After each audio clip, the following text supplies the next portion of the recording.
She had a brown mane of graying hair, way grayer than I remembered, that brushed up against her shoulders. Though she wasn't as tall as me, she was still taller than Beverly and Ruth, but nowhere near Dolores's 5'10" frame.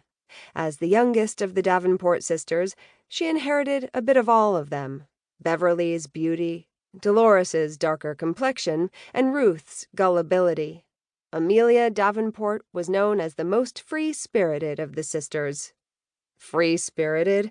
She was a narcissist who refused to live up to her responsibilities, namely me. Everyone said I looked like my mother, and I never really gave it much thought until right now. What we shared in looks, we differed in personality.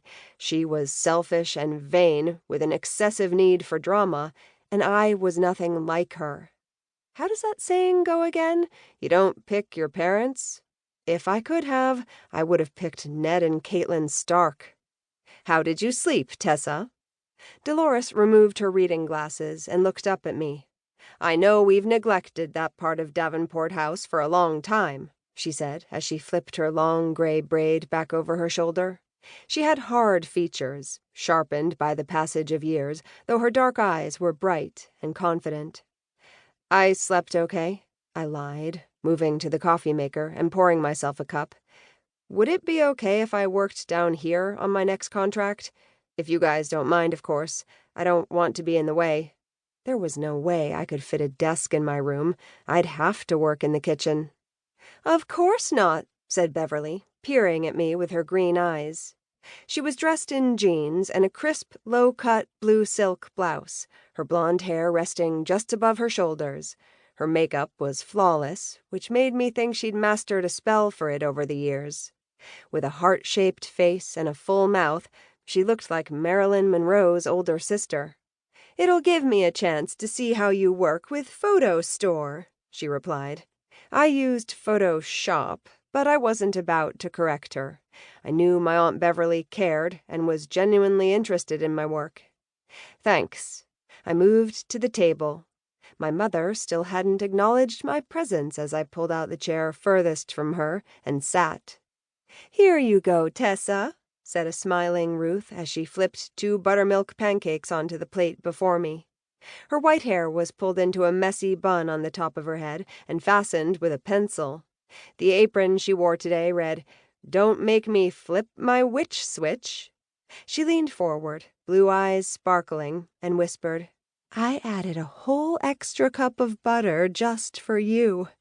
I can feel my arteries clogging just by looking at them, I said, smiling sweetly. Ruth beamed as she went back to the stove. My mother still had her focus on her cell phone, her fingers scrolling up and down whatever she was looking at. She was acting as though I didn't exist.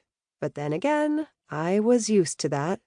I caught a glimpse of Dolores glaring at my mother, clearly upset at her ignoring her only child.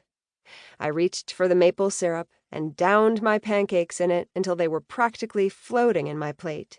I tore into my pancakes and moaned as my taste buds exploded in my mouth. I'd missed Ruth's famous pancakes yesterday with my mother showing up. I'd lost my appetite, but you could bet your ass I was going to make up for it today. All those images you put together and manipulate, I find it fascinating, Beverly was saying as I finished my first pancake and tore into the other. You're so talented. I wish I was an artist. What am I talking about? She laughed and gave a wave of her hand. Of course I'm an artist. My body is my canvas.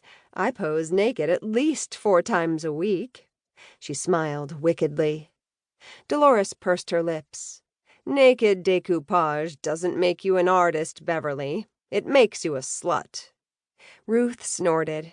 You two are so funny.